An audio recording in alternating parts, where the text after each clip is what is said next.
안녕하세요. 출근길, 퇴근길 오며 가며 사연 듣는 재미에 푹 빠져 살던 30대 유부녀입니다.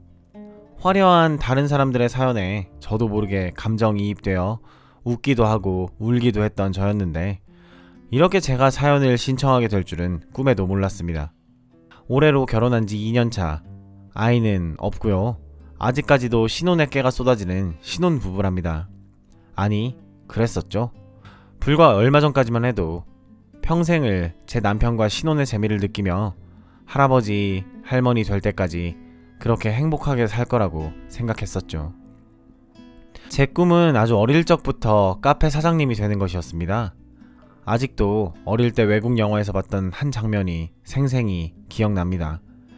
파란 눈의 예쁜 여배우가 파리를 배경으로 한 카페에서 따뜻한 커피와 맛있는 케이크 한 조각을 우아하게 한입 베어무는 장면을 보고선 그때부터 나도 저런 맛있는 커피와 디저트를 만드는 사람이 되고 싶다고 막연히 생각을 했었고, 그 후론 조리특성화 고등학교를 무탈이 졸업한 후 카페에서 계속 아르바이트를 하며 지내다 얼마 전 그토록 염원하던 저의 가게를 오픈했습니다. 어릴 때부터 워낙에 숫기 없고 쑥스러움을 많이 타던 성격 탓에 제대로 된 친구조차 없었던 제게 혼자 묵묵히 레시피에 따라 음식만 만들면 됐던 바리스타 작업이나 수제 케이크 만들기, 쿠키 만들기는 그런 제 적성에 딱 맞았습니다. 처음엔 걱정 반 기대 반으로 카페를 창업하여 소소하게 조각 케이크나 디저트 한두 개 정도 팔리는 소급 장난 같은 수준이었지만, 지금은 SNS나 블로그들을 통해 꾸준하게 단체 손님이나 단골 고객분들의 홍보와 사랑에 힘입어 자리를 많이 잡게 되었습니다. 이제 제 카페는 엄마들 사이에서 이름만 대면 알 정도로 유명해지게 되었습니다. 아무래도 대단지 아파트 근처에 매장이 있다 보니 주변 어머니들과의 교류가 굉장히 많고요. 특히 아이들 생일이나 유치원 어린이집에서 하는 단체 행사 때 가볍게 먹을 수 있는 조각 케이크나 아이들 맞춤 레터링 케이크가 엄마들 사이에서 입소문을 타서 이제는 혼자서 카페 일이 감당이 안 될 정도라 직원도 2명이나 구하게 되었습니다. 언제 쉬었는지 기억도 가물가물해질 정도가 되었죠. 늘 감사하게 생각하고 있습니다. 이렇게 바쁜 제게 항상 힘이 되어주는 건 역시 제 남편입니다. 자영업이라는 게 이런저런 변수가 너무 많아 머리가 터질 정도로 힘이 들 때에도 묵묵하게 제 곁을 지켜줬던 저희 남편. 고된 하루의 일과를 마치고 직원들까지 다 퇴근시키고는 내일 할 일을 산더미처럼 들은 채 낑낑거리며 어두운 주차장으로 내려갈 때마다 제 남편은 항상 저의 퇴근 시간에 맞춰 반가운 표정으로 자기도 고된 하루를 보냈을 텐데도 웃음을 잃지 않고 미니야, 오늘도 고생 많았어. 따뜻한 물 욕조에 받아놨으니 몸부터 담궈요. 밥은 간단하게 차려놨어. 자기 전에 전신 마사지 해줄게. 하면서 제 이마에 쪽 하곤 뽀뽀해주고 했습니다. 이런 남편이 세상에 또 어디 있을까요? 그런 행복이 제 일상이었습니다. 제가 팔불출처럼 자랑을 너무 많이 했죠? 하지만 그랬던 제게 소소하지만 특별한 일상을 비웃기라도 하듯 작은 변화가 생긴 건 불과 얼마 전 일이었습니다. 저에겐 3살 터울의 여동생이 있습니다. 복잡한 가정사이지만 익명의 힘을 빌어 한번 털어놔 볼게요. 제 여동생은 재혼한 저희 아버지가 데려온 저와는 배다른 자매입니다. 저희 집은 제가 아주 어릴 때부터 아빠가 없었어요. 운동회 때도 졸업식 때도 저는 늘 엄마와 단 둘이었죠. 언젠가 엄마에게 뭣도 모르고 물어보았습니다. 엄마, 나는 왜 아빠가 없어요? 그때 엄마는 아주 슬픈 듯한 표정을 지으며 저를 빤히 쳐다보시더니 한마디 해주셨습니다. 미니야, 아빠는 오래전 저 하늘의 별이 되었어. 원래 착한 사람들은 하나님이 빨리 천사로 데려가시려고 하거든. 하늘에서 늘 우리 미니와 엄마를 응원하며 보고 계신단다. 그러니까 우리 미니 아빠 앞에서 착하게 지낼 수 있지? 라며 자기 전에 종종 제 옆에서 작은 소리로 흐느끼며 우시곤 했는데 나중에 철들고 알게 되었죠. 아빠는 제가 태어났을 무렵 교통사고로 세상을 떠나셨다는 걸요. 천의 고아였던 엄마와 아빠, 18살이 되어 고아원을 나오자마자 결혼해서 행복한 가정을 꾸리게 될 거라는 희망을 가지고 매일매일을 열심히 살다가 넉넉지 않았던 상황 속에서 마침내 저라는 선물이 태어났지만 낮에는 공장에서 일하고 밤에는 야간 택배 일을 하시다가 어두운 골목에서 쭈그리고 앉아 택배 상자를 정리하다 후진하던 트럭에 깔려 그토록 원했던 저를 한 번도 안아보지 못한 채 그렇게 사그라졌던 젊은 날의 우리 아빠. 그 후로 전 엄마에게 아빠에 대해서 일절 물어보지 않게 되었습니다. 그렇게 오랫동안 혼자 고생하며 저를 키우던 엄마에게 봄날이 찾아오게 되었죠. 제가 10살 되던 무렵 엄마는 식당에서 설거지 일을 하다 거기서 만난 사장 아저씨와 사랑에 빠지게 되어 엄마와 새아버지는 그렇게 결혼하게 되었습니다. 운 좋게도 저희 새아버지는 집안 대대로 물류사업을 하던 집안이라 아빠가 돌아가시고 죽어라 고생만 하던 저희 엄마와 저는 그동안에 힘들었던 나날을 보상이라도 받듯 하고 싶었던 거, 배우고 싶었던 거 다 하고 살 정도로 풍족하게 살게 되었습니다. 새아버지의 전부인도 저희 엄마와 마찬가지로 결혼한 지 얼마 안 되어 저와 3살 터울의 여동생을 낳다가 돌아가셨고 그 후로 새아버지는 홀로 여동생을 키우며 사셨다고 했습니다. 그렇게 외로웠던 4사람이 가족이 되었고 남들이 보기엔 정말 화목한 가정 그 자체였죠. 하지만 제 여동생은 그렇게 생각하고 있지 않았나봐요. 여동생 입장에선 저와 엄마가 자기 아버지에게 기생충처럼 들러붙어 아무것도 안하고 돈만 쓰며 풍족하게 사는 게 마음에 들지 않았는지 새아버지가 있을 땐 살살거리면서 제게 잘하는 척을 했지만 새아버지가 출근했을 때나 없을 땐 사사건건 저를 들들 볶기 시작했습니다. 제가 처음 바리스타가 되고 싶어서 특성화 고등학교에 진학하고 싶다고 했을 때 어릴 때부터 미술을 배우고 있던 여동생은 갑자기 저를 따라 바리스타가 될 거라며 당장 카페를 차려달라고 떼를 쓰며 미대를 가지 않겠다고 해서 집안이 한바탕 난리가 난 적도 있었고 제가 입는 옷을 그대로 따라 사고 마치 저의 복제인간이 되어버린 것처럼 저와 똑같이 하고 다니곤 했습니다. 나중엔 고등학교 들어가서 처음 사귀게 된 남자친구를 유혹해서 뺏어가 버리고 일부러 둘이 사귀는 사진을 제게 전시라도 하듯 싸이월드에 온통 도배를 해놔 제게 과시하곤 했죠. 그렇게 오랫동안 몰래 저를 괴롭히던 걸 어쩌다 보니 새아버지가 알게 되셨고 새아버지는 크게 화를 내며 쓸데없는데 시간 쓰면서 언니 괴롭힐 거면 공부에나 신경 쓰라며 미대 근처에 자취방을 얻어 내쫓아버렸고 그렇게 한동안 여동생의 얼굴조차 본 적이 없이 지냈어요. 마지막으로 동생을 제대로 본 건 2년 전 저의 결혼식 때 본 게 다입니다. 그 후로 연락조차 없이 대면대면하게 지냈는데 얼마 전 어떻게 주소를 알아냈는지 불쑥 제 가게로 여동생이 찾아왔습니다. 그날은 근처 어린이집에서 단체 생일 파티가 있어서 직원들 오기 전 일찍 오픈하여 한참 예약된 디저트를 정신없이 준비하고 있었을 때였습니다. 딸랑 하면서 가게 문 열리는 소리가 들렸고 어서오세요 라고 하는 순간 제 여동생은 저를 보자마자 예전에 있었던 일들은 전부 없었던 일이었던 것처럼 천연덕스럽게 방긋 웃더니 언니 너무 오랜만이야. 안 본 사이에 더 이뻐졌네? 라면서 입을 뗐습니다. 그런 여동생을 보자마자 다시 한번 놀랐던 건 최근 제 SNS를 염탐이라도 한 모양인지 제가 하고 다니는 머리 스타일, 옷차림, 가방, 말투까지 또 똑같이 따라하고 왔더라고요. 마치 쌍둥이처럼 거울을 보고 제가 이야기를 하는 듯한 기괴한 상황에 소름이 끼쳤습니다. 그러면서 혼자 주절주절 이야기꽃을 피우기 시작하더라고요. 제가 대답을 하든 안 하든 여동생에겐 아무 상관이 없던 모양입니다. 그러더니 대뜸 언니, 에스프레소 한 잔 진하게 해줘. 그리고 블로그 보니까 언니네 가게에서 제일 유명한 게 수제 치즈케이크라며? 나 그것도 좀 만들어줄래? 남자친구 주려고 그래. 남자친구 이니셜도 넣어서 부탁할게. MJ라고 해줘.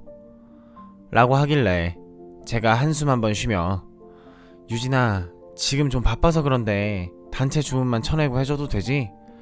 라며 한마디 했더니 응? 기다릴게. 나 시간 정말 많아. 그런데 남자친구가 원래 케이크 안 좋아하거든? 달지 않게 부탁해. 하면서 제가 하는 모든 행동을 하나하나 노골적으로 쳐다보는데 솔직히 말해서 여동생이 찾아온 것 자체가 제겐 달갑지 않은 일이었고 몇 년 만에 찾아와서 한다는 소리가 고작 자기 남자친구 줄 케이크를 만들어 달라니. 원래 수제 이니셜 케이크라는 게 시안을 받아서 며칠 동안 고민하고 정성을 쏟아 고객과 서로 시간 약속을 해서 만드는 건데 바빠 죽겠는데 난데없이 찾아와 무턱대고 케이크를 만들어 달라는데 갑자기 짜증이 치솟더라고요. 그래서 단체 행사 준비는 일단 뒤로 미룬 채 빨리 여동생 것부터 해주고 내쫓듯이 보내버렸습니다. 그렇게 내쫓아버리고 집에 와서도 분이 안 풀려 씩씩거리며 남편에게 미주알 고주알 이야기했더니 3살 터울이면 아직 한창이네. 그래서 그런가 보다. 어려서 그런 거겠지. 어른인 자기가 이해해. 라면서 저를 다독이더라고요. 남편의 말을 듣고 곰곰이 생각해보니 그래, 오랜만에 내 얼굴 보러 왔을 수도 있지. 내가 너무 과민 반응한 걸 거야. 안 본 사이에 정신을 좀 차리지 않았을까? 하면서 저 스스로를 달랬죠. 하지만 제 동생이 찾아왔던 그때부터 지옥 같은 날들이 시작됐습니다. 얼마 전 갑자기 시어머니가 제 가게로 찾아오셨더라고요. 제가 아닌 여동생 유진이를 찾으면서요. 저는 의아했죠. 어머님, 저 말고 제 여동생이요? 제 결혼식 때 말고 유진이를 뵌 적이 있으세요? 라고 여쭤봤더니 조금은 난처한 표정을 지으며 아니 그게 아니고 호호 얼마 전 이 근처에 볼 일이 있어서 네 가게에 들렸는데 직원들밖에 없더라고. 사장님 요 앞에 은행 잠깐 가셨다고. 5분 안에 오신다고 조금만 기다리라고 해서 앉아서 커피 마시고 있었는데 글쎄 네 여동생이란 애가 들어오더니 나한테 말을 걸더구나. 언니 만나러 왔는데 마침 잘 됐다면서 이걸 주고 가더라고. 그러면서 웬 선물 꾸러미 같은 걸 주고 가서 열어봤더니 어떻게 시어머니 취향을 여동생이 알고 있는지 그 안에는 시어머니가 제일 좋아하는 땡땡 백화점 지하에만 파는 비싼 다과 세트가 한가득 들어있었다고 하더라고요. 그 비싼 걸 받고 내가 어떻게 입을 싹 닫을 수 있겠니? 고맙다는 말이라도 하려고 왔단다. 그런 김에 바쁜 우리 며느리 얼굴도 보고 호호호 하면서 시어머니께서 멋쩍게 웃으시는데 저는 속으로 우리 여동생 돈 지랄은 참 여전하구나. 어릴 때부터 고등학생 주제에 명품으로 휘감고 다니고 돈 없으면 하지도 못한다는 미술 공부를 몇 년이나 해놓고도 미대 입시 때 실수하는 바람에 2번이나 재수해서 간신히 지방대 들어가 놓고 공부도 제대로 안 해서 어영부영 졸업한 뒤로 취직도 안 하고 여태 백수로 빈둥대면서 외제차에 해외여행까지 다니면서 SNS에 갖은 잘 사는 척은 다 하더니 여전히 허영만 가득 차서 아직도 이러고 사는구나 라는 생각이 퍼뜩 들더라고요. 그래도 우리는 사돈이니까 내 시어머니니까 밉보이지 말아야겠다는 생각 때문에 그런 거겠지. 그러다 말겠지. 원래 변덕이 죽 끓듯 하는 애니까 하면서 찝찝하긴 했지만 넘어갔습니다. 그런데 그 후로 시어머니뿐만 아니라 제 남편까지 이상해졌습니다. 매일같이 제 일이 끝나고 데리러 오던 남편의 발길이 뚝 끊긴 것이죠. 그뿐일까요? 10분마다 자기의 일거수일투족을 카톡으로 일일이 보내던 남편의 연락이 갑자기 뚝 끊기게 되었습니다. 제가 너무 궁금해서 아무리 카톡 보내고 문자에 전화까지 해봐도 반나절이 지난 후에야 바쁘니까 나중에 얘기하자 라는 답장이 고작이었습니다. 나중엔 한 집에 살면서 얼굴조차 보기가 어렵게 되었지요. 그뿐일까요? 마치 일부러 이러는 게 아닐까 생각이 들 정도로 제 기분을 뭉개버리는 말을 해대더라고요. 일하러 가기 전 바쁜 와중 정성껏 아침밥을 만들어줘도 싫어 죽겠다는 표정을 지으며 야, 너는 커피랑 케이크는 잘 만들면서 밥은 도대체 이게 뭐냐? 진짜 맛대가리가 없어서 먹을 수가 없잖아. 그리고 이 국물 살짝 간 거 아니야? 나 잘못되라고 그러는 거 맞지? 하면서 숟가락을 탁 내리치는데 아무리 먹어봐도 제 입이 잘못된 건지 쉬기는커녕 맛만 있더라고요. 그리고 늘 하던 대로 퇴근하고 와서 개어놓으려고 건조기 안에 넣어둔 빨래를 보란듯이 다 끄집어내더니 제 면전에 집어던지며 이렇게 게을러 터져서 무슨 바깥일을 하겠냐고, 집안일 하나도 못하는데 쯧쯧 너랑 같이 일하는 직원들이 불쌍하다며 제가 하는 행동 하나하나마다 답답하다고 꼬투리를 잡으며 폭언을 해대는데, 남편은 어떻게 사람이 하루아침에 이렇게 변할 수가 있을까 싶을 정도로 완전히 180도 변해버렸습니다. 어느 순간부터 제게 말 한마디 없이 외박을 서슴지 않고 하게 되었고, 저와의 결혼사진으로 도배되어 있던 카톡 프로필은 어느새 다 내려간 지 오래가 되어버렸죠. 마치 유부남이 아닌 솔로처럼요. 저는 등신처럼 내가 카페 일을 한답시고 집안에 너무 신경을 안 썼구나, 남편에게 너무 소홀했구나 하며 오히려 저를 탓하고 앞으로 더 잘하겠다고 매일같이 울고 빌었죠. 한 번만 이해해 달라면서요. 다시 사이좋던 때로 돌아가고 싶다라는 제 바람과는 달리 지옥 같은 나날은 계속되었고, 그렇게 며칠이 지났을까요? 그날은 비가 억수로 쏟아지던 날이었습니다. 직원들 퇴근시키고 남편보다 일찍 퇴근해서 집안일 해놓으려고 서둘러 마감 준비를 하고 있을 때였습니다. 가게 앞에서 부시럭거리면서 인기척이 들리길래 살짝 커튼을 들어 열어봤더니 세상에 남편이 그 비를 다 맞으며 문 앞에 서 있더라고요. 저는 화들짝 놀라며 무슨 일이냐며 비 맞지 말고 얼른 안으로 들어오라고 남편의 팔을 붙잡았습니다. 하지만 남편은 제 손을 거세게 뿌리치더니 갑자기 무릎을 꿇고 제게 말을 꺼내더라고요. 내가 더럽고 추잡하다고 느껴질 수도 있지만 더 이상 나 자신을 속일 수 없고 미니, 너를 속일 수가 없어. 나 너 말고 다른 사랑하는 사람이 생겼어. 미안해. 날 놓아줘. 하면서 거센 빗소리에 거의 들리지 않을 정도로 작은 목소리로 담담하게 말을 하더라고요. 저는 그 순간 세상에서 가장 비참한 여자가 되어버렸고, 차가운 겨울비를 맞으며 남편이 뿌리친 제 손과 마음도 차갑게 식어갔습니다. 정작 울고 싶은 건 난데 제 남편이 더 서럽게 울어대더라고요. 그래서 물어봤습니다. 도대체 누구야? 어떤 여자길래 나한테 이래? 나한테 어떻게 이럴 수가 있어? 라고요. 하지만 재차 물어보아도 돌아오는 건 허공을 울리는 제 목소리뿐. 그렇게 몇 분이 지났을까요? 저의 질문에 뒤늦게 남편은 제 마음을 완전히 죽여버리듯 나지막이 한마디 했습니다. 이렇게 심장이 뛰는 건 오랜만이야. 미니, 너에게 내 모든 사랑을 다 줬다고 생각했었는데 그게 아니었어. 너한테 준 건 사랑이 아니었어. 그저 정이었던 것 같아. 그래, 정. 그 이상 그 이하도 아니야. 내 심장은 이제 다 그 사람만의 것이야. 미안. 당분간 우리 떨어져 지내자.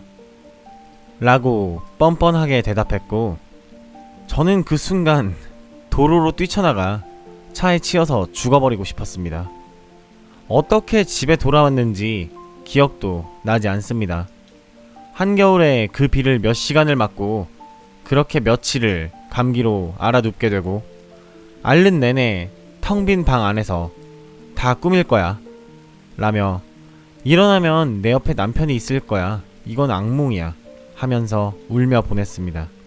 그렇게 감기가 다 나았을 무렵 여전히 텅 비어있는 저희 신혼집을 멍하게 바라보며 3일 만에 핸드폰을 보게 되었는데 제 남편에게선 연락 한 통조차 없었고 오히려 직원들에게 사장님 괜찮으시냐고, 무슨 일 있는 거 아니냐며 잔뜩 와있는 카톡을 보며 아, 그날 일이 꿈이 아니구나, 앞으로 난 정말 혼자구나 라는 생각이 퍼뜩 들며 이렇게 살다간 안 되겠다 싶어 퉁퉁 부은 눈과 엉망이 된 얼굴을 짙은 화장으로 가린 채 며칠 만에 가게로 나가게 되었습니다.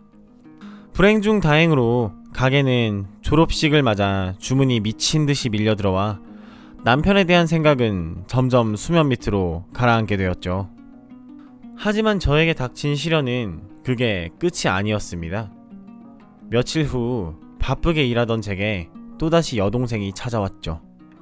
이번엔 케이크의 이니셜뿐만 아니라 자기가 사진까지 시안으로 가져왔다고. 케이크에 이니셜이랑 자기들의 커플 사진을 그려서 만들어 달라고 하더라고요. 그래서 제가 한마디 했습니다. 유진아, 미안한데 내가 지금 정신이 좀 없어. 나중에 만들어주면 안 될까? 아니면 직원들 오면 직원들한테 부탁해. 걔네들도 솜씨 엄청 좋아 라고 했더니 굉장히 난처한 표정을 지으며 언니, 하나밖에 없는 동생인데 부탁 좀 어떻게 안 될까? 좀 급해서 그래. 응? 하면서 또 떼를 쓰기 시작했고 저는 더 이상 상대조차 하기 싫어서 빨리 만들어 보내버리려고 한숨 한번 쉬며 바로 틀을 짜서 만들게 되었습니다. 하지만 저는 여동생이 준 남자친구와의 사진을 보고 다시 한번 놀랄 수밖에 없었죠. 아니, 놀랄 뿐인가요? 정말 그 자리에서 주저앉아 쓰러질 뻔했습니다. 유진이가 준 남자친구의 사진은 바로 제 남편이었죠.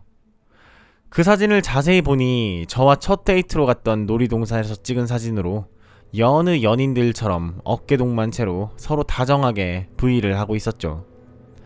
자세히 날짜를 보니 불과 얼마 전 비오던 날 제게 독한 소리를 하며 돌아갔던 그날 낮에 찍었던 사진이었죠. 인연은 제게 보란듯이 굳이 그 날짜가 찍힌 사진을 인화해왔고 저는 그걸 보자마자 만들고 있던 케이크와 함께 여동생을 묵사발 내버리고 싶었습니다. 하지만 참고 또 인내하며 부들부들 떨리는 목소리로 물어봤습니다. 언제부터야? 너 내 남편인 줄 알고 있었지? 이게 도대체 무슨 짓이야? 또 예전 버릇이 나온 거야? 너 언제까지 내 꽁무니만 따라다니면서 나 괴롭힐래? 라고요. 제 여동생은 아주 뻔뻔한 얼굴로 고등학교 때 제 남친을 뺏었던 그때의 표정을 지으며 쌩긋 웃더니 대답했습니다.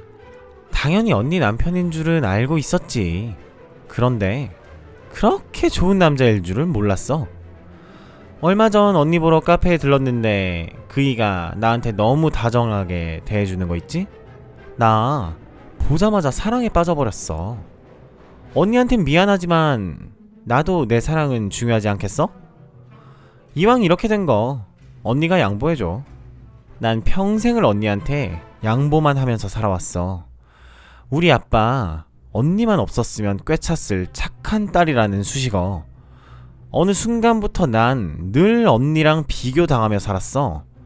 언니 때문에 내 인생은 엉망진창이 되었지. 다 너 때문이야. 그리고 그 사람 무뚝뚝하고 자기 일에만 몰두하는 언니보단 자기만 최고로 사랑해주는 내가 더 좋대. 오늘 당장이라도 언니랑 이혼하고 싶다는데? 난 그냥 내 마음이 시키는 대로 최선을 다한 것 뿐이야. 언니, 나 지금 되게 신나. 하면서 되려 제게 말 같지도 않은 소리를 해대더라고요. 여동생의 그 뻔뻔한 표정과 더 이상 웃음을 참을 수 없다는 듯 킥킥거리다 못해 대놓고 저를 보며 깔깔거리는 모습을 보고 있자 하니 제 인내심은 결국 폭발해버렸고 그 자리에서 만들고 있던 케이크와 사진을 말없이 바닥으로 밀어 우르르 쏟아버리고 동생을 쫓아낸 뒤 가게 문을 닫아버렸습니다. 그렇게 엉망이 된 기분으로 집에 돌아왔더니 이것들이 쌍으로 저를 뭘로 보는지 남편이 며칠 만에 집에 기어들어와 있더라고요. 전 그대로 굳은 표정을 지은 채 방으로 들어가 옷을 갈아입었고 아무 말 없이 제가 먹을 저녁을 차리고 있자 남편은 머리를 극적이며 제 눈치를 한번 보더니 식탁 맞은편에 앉았습니다. 그러더니 물어보지도 않은 말을 짓거리기 시작하더라고요. 오늘 유진이 가게 찾아갔었다며? 요새 일하느라 바쁠 텐데 정말 미안하다. 애가 아직 어려서 세상 물정을 잘 몰라서 그래. 앞으로 내가 잘 가르칠게. 하면서 퍽이나 대단한 연애질 한다는 식으로 자기 여자친구 감싸기를 하더라고요. 아직 이혼도 뭣도 안 한 부인인 제 앞에서요. 저는 이대로 당하고는 못 살겠다 싶어 그대로 반찬통을 탁 하고 덮은 뒤 차를 몰고 시댁으로 찾아갔습니다. 그리고 연락 한 통 없이 찾아온 며느리를 보며 시어머니는 적잖이 당황을 하셨고 전 모든 걸 다 털어놓았습니다. 어머니, 혹시 그거 아세요? 어머님 아들이 최근 바람을 피우고 있는데요. 얼마 전 어머님 선물이랍시고 제 여동생한테 다과 세트 받으셨죠? 그 여자예요. 심지어 제 여동생이죠. 하면서 어이없다는 듯 피식 웃었더니 어머니는 어쩔 줄 몰라 하는 표정을 지으시며 저를 다독여 주셨죠. 미안하다면서 내가 민준이를 잘못 가르친 죄라며 제 어깨를 쓰다듬어 주시더라고요. 그때만큼은 제 마음을 알아주시는 듯 했습니다. 전 그렇게 울면서 이야기를 했죠.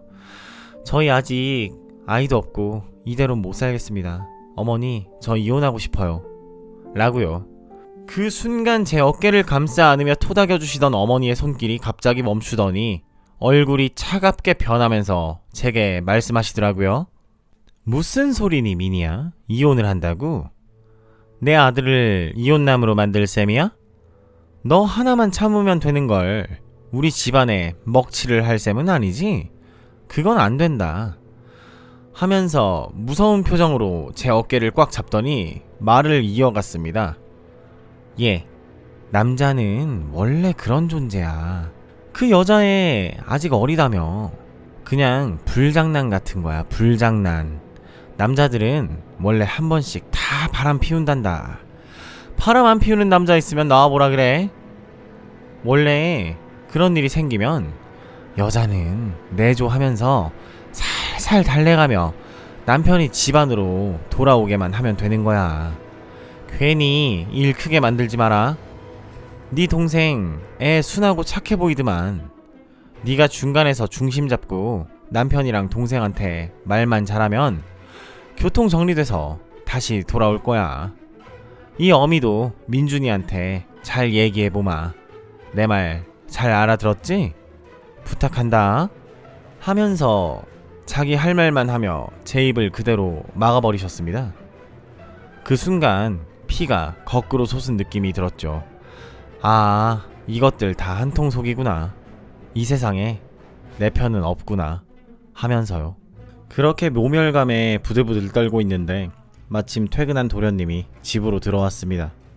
제 도련님은 이름만 대면 다 아는 대한민국 제1의 대기업에 다니고 있었고 투박하게 생긴 제 남편과는 다르게 185의 훤칠한 키에 하얀 피부, 이렇게 유전자를 몰빵 받아도 되나 싶을 정도로 조각같이 생긴 모두가 말하는 완벽한 남자였죠. 도련님은 자기도 언젠간 회사 그만두고 저처럼 작은 카페를 내고 싶다고, 사회에서 무한 경쟁하는 게 이젠 정말 지겹다며 가족 몰래 제게 고민을 털어놓으며 형수님이 만든 케이크 세상에서 제일 맛있다고, 이 가게 케이크 좀 보라고, 이 쿠키 좀 보라고 서로 사진을 보내며 카페에 대해 종종 수다꽃을 피우곤 했었죠. 어찌 보면 시댁에서 유일한 제 편이었다고 해도 과언이 아니었습니다. 눈치 빠른 도련님은 뭔가 이상한 기류가 흐르고 있음을 감지하고 당장이라도 눈물을 쏟아낼 것 같은 저를 집으로 데려다 주겠다며 저와 함께 시댁을 나섰습니다. 그렇게 집으로 돌아오는 내내 시어머니의 말이 제 머릿속을 맴돌았습니다. 어디 그뿐일까요? 자신의 사랑은 내가 아닌 내 동생이라고 했던 머저리 같은 남편의 말, 자신은 사랑에 최선을 다했을 뿐이라고 했던 모자란 여동생의 말, 자기 아들을 이혼남으로 만들 셈이냐며 바람은 한낱 불장난에 불과했다고 했던 시어머니의 말들이 제 가슴에 비수로 꽂혔습니다. 고맙게도 도련님은 돌아오는 내내 무엇 하나 물어보지도 않은 채 묵묵하게 저를 데려다 주었습니다. 주차장에 도착해서야 집에 혼자 갈 수 있냐고 같이 올라가 드릴까요? 하면서 따뜻하게 말해주는 도련님의 목소리를 듣자마자 주책맞게도 왈칵 눈물이 쏟아졌고, 안전벨트를 풀고 내릴 차비를 하던 전 도련님에게 엉엉 울면서 여태까지 있었던 일들을 다 털어놓았습니다. 이대로 어떻게 살아야 할지 모르겠어요. 나 어떻게 해야 해요? 죽고 싶어요. 죽고 싶어. 못 살겠어. 너무 괴로워. 라며 애꿎게 도련님에게 모든 감정을 다 쏟아버렸더니 오히려 제 마음은 후련해졌고, 시한폭탄과 같은 저의 이야기를 한마디도 없이 묵묵히 듣고만 있던 도련님은 저를 꼭 안아주며 미안해요 형수, 오해하지 말아요. 지금 이 순간만은 형수가 너무 안쓰러워. 그래서 그래. 내가 형한테 얘기 한번 해볼게요. 이대로는 안 되겠어. 형수, 내일부터 내가 출퇴근할 때마다 데려다 줄게요. 괜찮죠? 지금 형수 얼굴이 정말 말이 아니야. 걱정돼서 안 되겠어. 하면서 저를 감싸 안아주는데 순간 제 머릿속에선 시어머니가 내뱉었던 불장난이란 단어가 스쳐 지나가더라고요. 만약 그렇게 꽁꽁 싸매고 아끼고 돌던 둘째 아들에게 똑같은 일이 일어나도 불장난이라는 소리를 할 수 있을까? 하는 그런 끔찍한 생각이 들었습니다. 그 후로 전 남편과 각방을 쓰며 남편이 아닌 도련님과 출퇴근을 하는 이상한 상황이 되었고, 남편도 어렴풋이 그 사실을 알고 있었지만 딱히 뭐라 하진 않았습니다. 오히려 자기가 챙겨주지 않아도 되니 홀가분한 심정으로 제 여동생과 당당하게 바람을 피워댔죠. 전 친구들이나 남들이 이런 상황에 처했을 때 이혼해, 뭐하러 같이 살아? 하는 입장이었지만 막상 제가 그 상황에 닥치니 어디에 털어놓을 데도 없고 판단력은 점점 흐려져 흐지부지하게 시간만 흘러갔습니다. 그러던 어느 날 제 여동생에게 카톡으로 사진이 한 장 오더라고요. 그건 제 남편과 손을 꼭 잡으며 저와 같은 브랜드에서 결혼할 때 맞추었던 똑같은 커플링을 하고선 말이죠. 언니, 오늘 언니 남편이랑 약혼했어. 괜찮지? 얼른 이혼해주길 바래. 더 이상 나한테 구질구질한 모습 보이지 말아줘. 라고 말 같지도 않은 소리까지 덧붙여서요. 그 카톡을 보니 피가 거꾸로 솟는 기분이 들었습니다. 내 감정, 내 마음을 산산조각 내놓고 몰래도 아니고 이젠 당당하게 나와 이혼도 하지 않은 상태에서 만나며 약혼까지 했다니, 그걸 또 확인사살하듯 나한테 뻔뻔하게 이런 사진까지 보내다니. 그 순간 제 머릿속은 전에 없이 냉정해지며 더 이상 참을 수도 참을 이유도 없어졌습니다. 이 짐승 같은 년놈들에게 똑같이 갚아주지 않으면 평생 난 후회하며 살 거다. 똑같이 비참한 내 기분을 맛보게 해주겠다 라는 목표가 생겨버렸습니다. 도덕심이라는 말로 포장되어 제 가슴속에 꽁꽁 묻어놓았던 끔찍한 생각이 다시금 고개를 들었죠. 전 그 다음날부터 더더욱 꿋꿋하고 억척스러워졌습니다. 보란듯이 도련님의 BMW를 타고 출퇴근하며 지냈고, 저를 안쓰럽게 생각하며 순수하게 저만을 바라봐주는 도련님을 보며 약간의 양심의 가책은 느껴졌지만, 닮지 않은 듯 닮은 듯한 남편의 핏줄인 도련님을 보며 이상한 감정이 들게 되었습니다. 도련님은 어느 날 말하더군요. 형수님이 울었던 그날 이후로 형이랑 연락이 안 된다고. 워낙에 어릴 때부터 기분파에 금방 사랑에 빠져버려 자기도 형한테 여자친구를 뺏겨본 적이 있다면서 기다렸다는 듯 제게 남편의 험담을 늘어놓더라고요. 그 이야기를 듣고 있자니 끼리끼리 논다는 말이 참 잘 어울리는 것들이네 라는 생각이 들었고, 그날부터 전 도련님과 자주 어울리게 되었습니다. 그러던 어느 날 제가 먼저 말을 꺼냈죠. 도련님, 예전부터 카페 일 배워보고 싶다고 했죠? 마감하고 1시간 정도 저한테 진지하게 배워볼래요? 라고 했더니 도련님은 기다렸다는 듯 아이처럼 활짝 웃으며 정말요?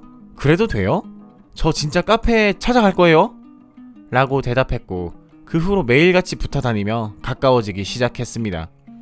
제 마음 한켠엔 순수하게 저를 믿어주는 도련님에게 미안하다는 감정이 들었지만 그런 감정은 남편의 카톡 프로필 사진을 보자마자 차갑게 사그라들었습니다. 이젠 여발한 듯 막 나가며 제 여동생과의 커플 사진으로 온 프로필을 도배해 놓았죠. 그때부턴 제 마음에 브레이크란 없었습니다. 여느 연인처럼 도련님과 시시콜콜한 이야기를 하며 서로 카톡을 주고받았고 자기 전엔 잘 자라며 하루를 마무리하고 아침잠에 약한 저를 모닝콜에서 깨워주겠다며 달콤한 도련님의 목소리로 하루를 시작하곤 했죠. 그러다 보니 예전엔 억지로 제 남편을 투명인간처럼 취급하려고 했던 저의 노력은 굳이 필요가 없어져 버렸습니다. 이젠 남편이 집안의 물건처럼 마치 공기처럼 느껴지기 시작했거든요. 자신의 바람으로 피폐해져 죽기 직전까지 힘들어하던 제 모습은 온데간데 없고 남편 몰래 여동생과의 바람을 심부름센터에 의뢰해 증거들을 수집하고 한편으론 카페일로 바쁘게 지내며 더욱 생기가 돌고 점점 더 예뻐지는 제 모습을 보고 남편은 뭔가 초조해졌나 갑자기 제게 잘해주기 시작했습니다. 어느 순간부터 정성스레 아침밥을 차려놓고 예전처럼 다정한 목소리로 저를 깨우며 쑥스럽다는 표정으로 서있는 남편의 우스꽝스러운 모습을 보고 있자 하니 역겨워서 미치겠더라고요. 그래서 한마디도 하지 않고 차려놓았던 음식을 모조리 식탁에서 밀어 바닥으로 쏟아버렸습니다. 나에게 그런 수모와 상처를 줘놓고 여전히 내 여동생과 시시덕거리며 연인 놀이를 하면서 나와의 관계를 개선하려고 하는 그 모습이 너무 웃기고 초라해 보이더라고요. 나를 얼마나 비응신으로 봤으면 이런 행동을 서스럼 없이 하는지, 어떻게 자기가 아침부터 힘들게 만든 음식들을 이렇게 버려버리는 거야 하면서 마치 섭섭하다는 듯 치우고 있는 남편을 뒤로 한 채 말없이 집을 나섰습니다. 나가자마자 도련님은 따뜻한 커피를 들고 지하주차장에서 저를 기다리고 있었고 그렇게 출근했더니 여동생이 오픈도 안 한 제 카페 앞에서 씩씩거리면서 저를 노려보고 있더군요. 전 아무렇지도 않다는 듯 가게 안으로 들어가 정리하고 포스기를 보고 있는데 제게 공기 취급당한 게 분하기라도 한 듯 여동생은 한마디 쏴붙였습니다. 너 민준 씨한테 무슨 짓을 한 거야? 나 너한테 이번만큼은 절대 못 뺏겨 그 사람. 네가 이혼 안 하고 100일 것 같아? 다 나한테도 생각이 있어 하면서 가게 문을 쾅 닫고 나가버리더라고요. 이번만큼은 이라니. 난 늘 뺏기기만 하던 입장이었는데요. 어이가 없어서 그때 마침 직원이 출근했고 그 모습을 보자마자 제게 사장님 괜찮으세요? 하며 어쩔 줄 모르는 표정으로 물어봤지만 전 신기하게도 정말로 아무렇지도 않았습니다. 전 그때 느꼈죠. 아, 이것들에게 복수할 날도 이제 머지 않았구나. 그렇게 깨가 쏟아지면서 남의 속 뒤집어 놓는 행동만 해대더니 너도 결국 내 남편에게 버려지겠구나. 이 머저리 같은 년놈들 이라는 생각이 들더군요. 그 후로 여동생은 낯짝도 두껍지 제 남편으로도 모자라 이제 제 카페까지 말아먹겠다는 심정으로 SNS와 블로그에 저의 매장에 대한 온갖 안 좋은 험담을 하며 악플을 달기 시작했습니다. 말투만 봐도 제 여동생인지 알겠더라고요. 똑같은 아이디로 몇 날 며칠을 그렇게 저급한 짓을 해댔고 제가 별 반응이 없으니 이젠 하다하다 제 남편과 모텔에서 찍었던 전라의 모습에 둘의 관계 영상까지 카톡으로 보내며 악착같이 별의별 추한 짓을 다 하더라고요. 그렇게 며칠이 지나자 갑자기 180도 제 주변 상황은 급물살을 탄 듯 변해버렸습니다. 제게 중심을 잡고 바람을 이해하라던 시어머니는 미안하다며 우리 아들과 정말 이혼하지 않을 거지? 란 문자를 매일같이 보내기 시작했고 제 남편은 여동생과 헤어지겠다고 앞으로 더 잘하겠다는 말 같지도 않은 소리들을 해대기 시작했습니다. 그 와중에 도련님은 제게 더 이상 형수라는 말조차 붙이지 않게 되었죠. 어느 순간부터 제 이름을 부르며 연인처럼 굴었고 저도 그게 싫지만은 않았지만 딱히 티를 내지 않으며 아슬아슬한 선타기를 하며 지냈습니다.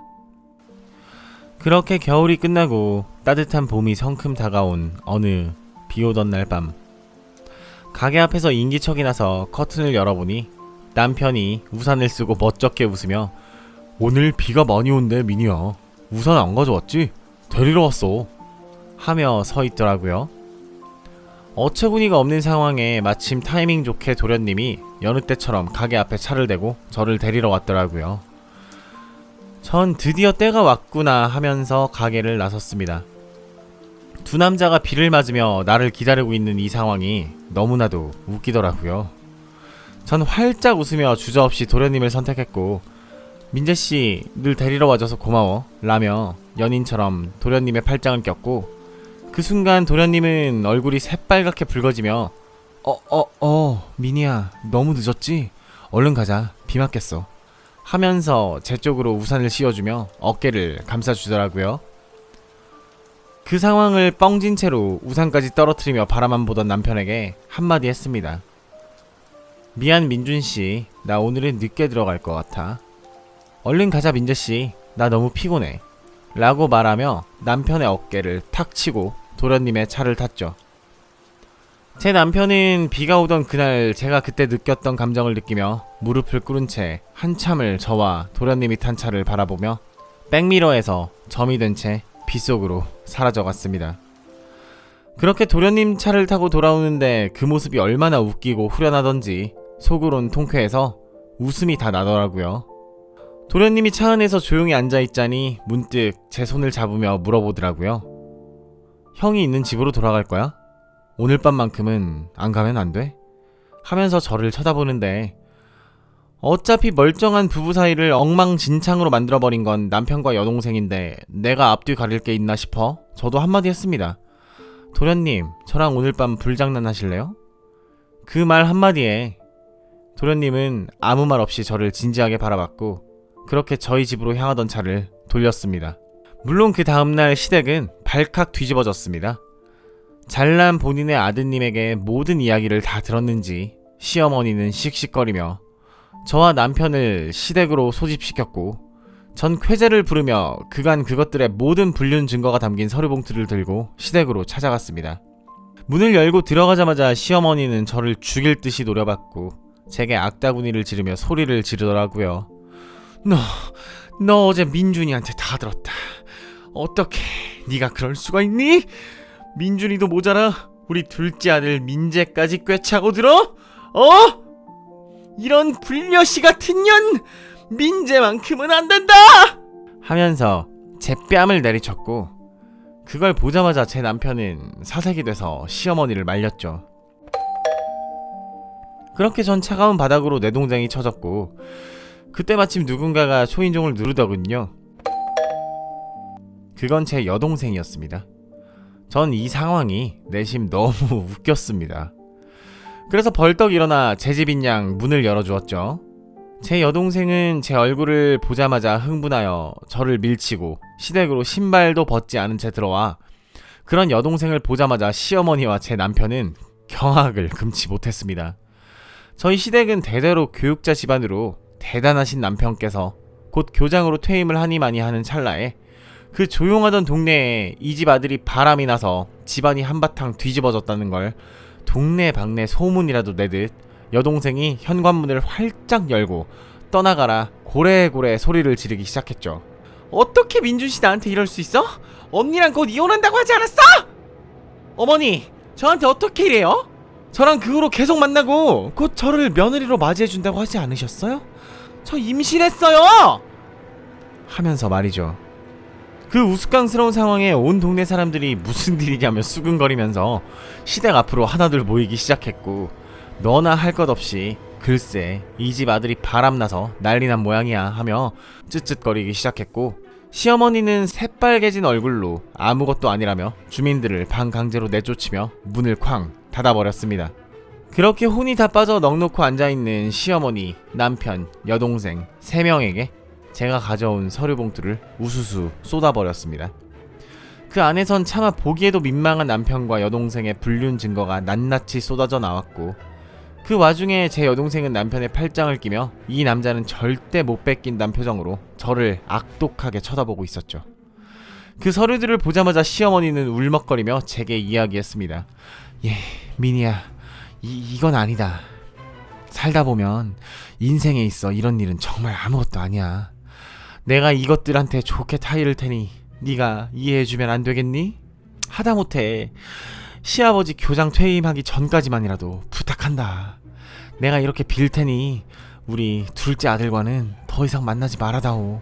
네가 원한다면 내가 뭐든 하마. 하면서 무릎을 꿇으시더라고요. 그래서 전 시어머니에게 전에 없이 자비로운 목소리로 한마디 했습니다. 어머니, 도련님이랑은 단순한 불장난일 뿐이에요. 그런데 이 상황을 보고 있자니 저도 도련님과의 사이에 대해 좀 더 진지하게 생각하게 되네요. 하면서 살짝 웃었더니 그때까지 분위기 파악 못하던 제 여동생은 옆에서 어머니! 그게 무슨 소리세요? 빨리 이혼시켜준다고 하지 않으셨어요?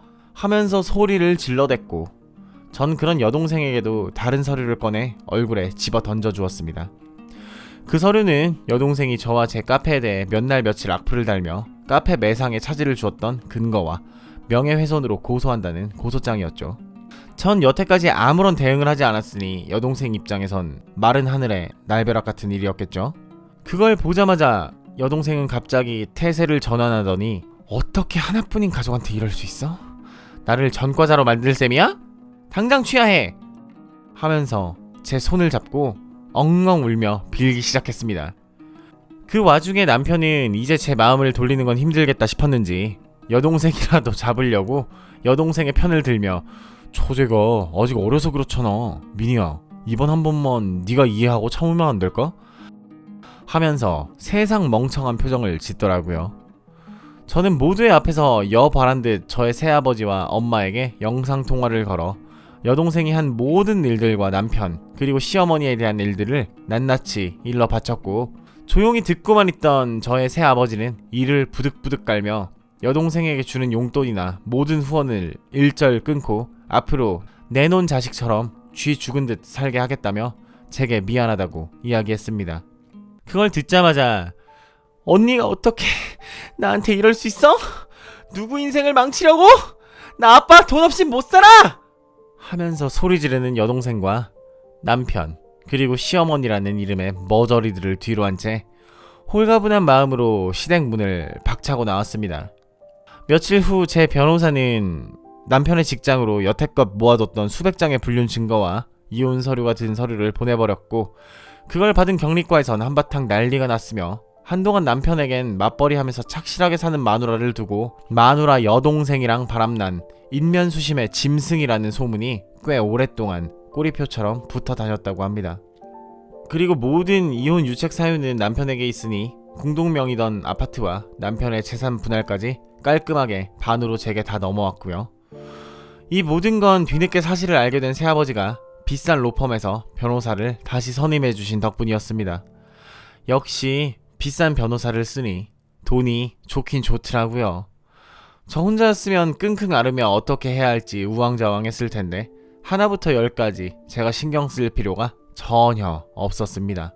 그리고 제 시아버지, 그렇게 바람하지 않던 교장으로 무사히 퇴직하셨지만 온 동네방네 큰아들이 바람나서 착한 며느리를 내쳤다는 소문을 여동생이 열심히 내준 덕에 고고한 척 다 하면서 살던 교육자 집안에 먹칠하게 되어 얼굴을 들고 다닐 수가 없어 곧 다른 동네로 이사하신다고 들었습니다. 시어머니는 뭐 말할 것도 없죠. 자식 간수 하나 제대로 못하면서 무슨 교장 마누라를 하냐면서 시아버지께 두드려 맞고 며칠을 눈탱이가 밤탱이 된 채로 보자기를 쓰고 돌아다녔다고 했습니다.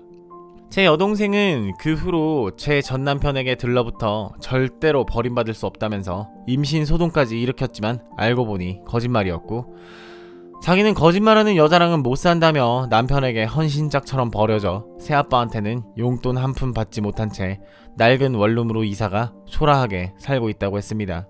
그리고 태어나서 생전 처음으로 아르바이트를 시작했다고 하더라고요. 제가 고소를 취하해주는 조건으로 1년 동안 한 달에 200만원씩 보내라고 했거든요.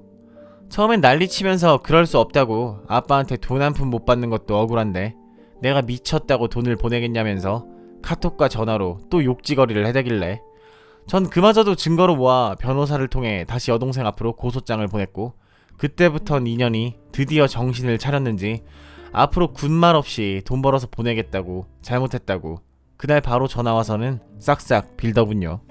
그 후로 지속적으로 이어졌던 카페에 대한 여동생의 이상한 악플과 욕지거리들이 사라지자 카페는 다시 활기를 띠며 손님들은 많아졌고, 그렇게 평화로운 일상 속에서 바쁜 나날들이 계속되고 있습니다. 남들이 말하는 사이다와는 거리가 좀 멀긴 하지만 그래도 제 딴엔 속이 다 시원해졌다고 해야 할까요? 마지막으로 도련님과는 이 불장난을 계속 이어갈지 말지 고민 중에 있습니다. 어젯밤 도련님은 전에 없이 진지한 표정으로 자기는 가족이고 뭐고 다 필요 없고 평생 안 볼 자신 있다고, 앞으로 저를 세상에서 가장 행복하게 만들어주겠다고, 난 형 같은 개차반이랑은 다르다며 제 손을 꼭 붙잡고 한 번만 저를 믿고 결혼을 전제로 진지하게 사귀어주면 안 되겠냐고. 결혼 전 비싸서 전 남편과 살까 말까 하며 고민만 하다가 끝내 사지 못했던 그 브랜드의 반지를 제 약지에 끼워주더라고요. 글쎄요, 이 불장난의 불씨를 화마로 키워볼까요? 어떻게 할까요? 저의 긴 사연을 들어주셔서 정말 감사하고요. 인생에 있어 힘들고 추운 겨울은 잠시일 뿐, 따스한 봄날은 언젠간 찾아올 겁니다. 고맙습니다. 늘 행복하세요.